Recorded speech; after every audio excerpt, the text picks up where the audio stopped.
What's going on, my rebel winners? This is the XRP scum here, and I'm gonna walk you through my own little private journalism and my own private investigating of my own, just for entertainment and just for funsies, because I'm not a financial advisor. You know the thing, that YouTube wants me to say. I'm not a financial advisor, so don't listen to anything that I have to say. I'm stupid and I don't know what I'm talking about, but it's going to be a little fun journey. But before I spill the beans, let me ask you this. Are you ready to dive down the rabbit hole? Because what I am about to share with you is some next level stuff. I'm talking about the good stuff. I'm talking about the esoteric, behind the scenes, institutional level, government type stuff. So here goes. Now this is originally this started out as an AI investigation with me Googling and fact checking every single thing until I started with the original AI response, and then I grilled the AI for a long time, let's just say. So then after that, I basically did my own investigating and fact checking every little thing that it thrown at me until I narrowed it down to a more straightforward and transparent, so that I can be transparent with you. So anyway, here goes. Here's merely a fraction of the full spectrum to just get started, okay? The International Monetary Fund, the IMF, also has been exploring the use of XRP for cross-border payments. In fact, the IMF has been working with Ripple to discuss the use of distributed ledger technology for global payments. In addition, the IMF has recently highlighted Ripple and its XRP blockchain for the role in supporting global digital currency projects. That's just one piece of information, because I was really just trying to get the AI to find something that isn't really widely known or talked about. So then I went from there and I put in also, did you know that the government has been experimenting with XRP for cross-border payments? That's right. The U.S. government of the Treasury's Bureau of the Fiscal Service, the BFS, has allegedly been testing XRP for international payments. However, let's not get ahead of ourselves, because for full transparency on that note, I will share with you guys that it doesn't specifically say XRP, but it doesn't specifically say any other cryptocurrencies. But it's also using lingo like cross-border payments, stuff that Ripple has patents for.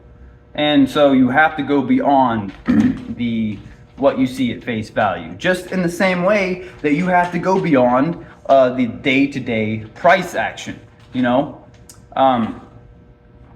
can't just keep looking at charts and use that as your only metrics. Yeah, you can go and explore technical analysis and stuff like that, but if you're not looking behind the scenes, if you're not willing to see what the government is doing, that's going to matter significantly more. Because at the end of the day, there could be a biblical event that goes down that causes everybody to just start piling or funneling all of their money into a specific asset because the government says so.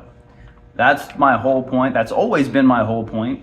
So here I will share with you the fact that you do have to go beyond, if it doesn't specifically say XRP, you also have to look behind the scenes where the money's going, where the partnerships are going, and then connect all the dots, and then it starts to make a little bit more sense.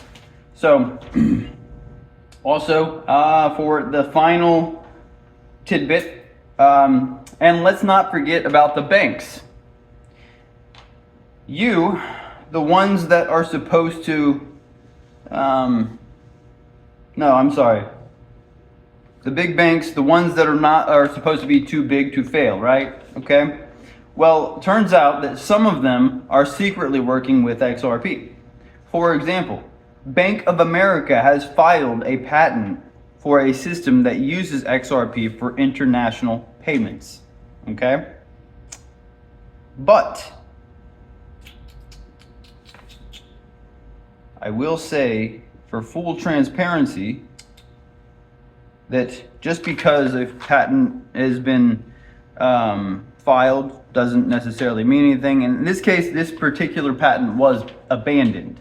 So if Bank of America wants to keep that edge, which they were one of the first ones to do it, they're going to see where this world is headed. They're going to see what is happening behind the scenes, and they're going to want that patent to be revived. And that can happen. And they're going to want to get on this actually in a speedy process, because I think that if you guys didn't know, just so you guys know, when a patent is abandoned, that means it's back into circulation for anyone else to acquire.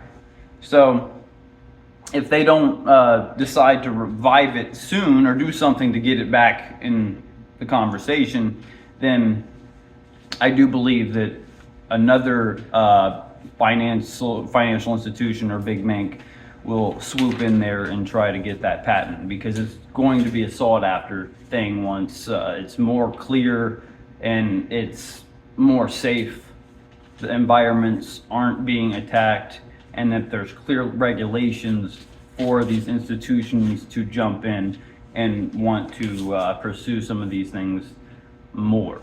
That's why it looks like on the surface that nothing's happening, right? Nothing's happening, because up until now,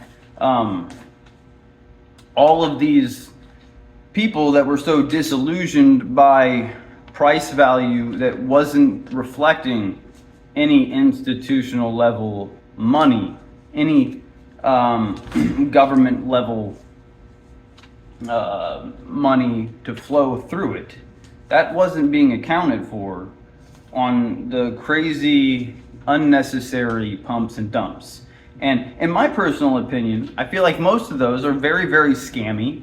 And I just feel like it was just the way for the billionaires to make fun of the retail and the masses and manipulate the crap out of them. And then you become the liquidity. But really, the billionaires are the ones that are just kind of messing around with you and getting you distracted by this shiny object over here while they play around with the price, and they decide when a coin goes up 10,000, 30,000%. It's not logical, okay? And when you think about a sound investment, a sophisticated investor is not going to want to see their investment go up 10,000% in one day. You want to know why? That sounds like a crazy statement, right? Why wouldn't they want to see that? It would be cool for the time, but if you got a brain, you know, okay, something might be up. That would scare the shit out of me. I would probably pull out pretty soon after like a 10,000, 30,000% pump on anything, to be honest with you. I mean, you're lucky. Sometimes it'll get so 100,000% pumps on some of these wacky, crazy meme coins. But again, like I'm trying to drive home to the point, is that those didn't matter until then. So what we're going to see going forward is what's going to, I mean, we could see a ridiculous price pump for a short amount of time for XRP, and it might be biblical even, but that's only going to be because all these institutions have been waiting for it, and now the partnerships are stacking up. We got all of the ETFs that there's like at least 18 that I'm aware of right now. They're all waiting to be filed. People want XRP. And anyone telling you different is just a fool, and they just don't see the broad picture. But anyway, that's all I got for you guys today. If you enjoyed this content, be sure to force choke that subscribe button. Lightsaber slash the living heck out of that like button. And share this video to all of your friends and family who still don't understand and still keep talking about Bitcoin is the future. When Bitcoin We can talk about all that in another video, along with Ethereum, as to why those are not the superior product. But anyway, thanks for watching. I'm out. XRP Scum is out of here. May the force be with you.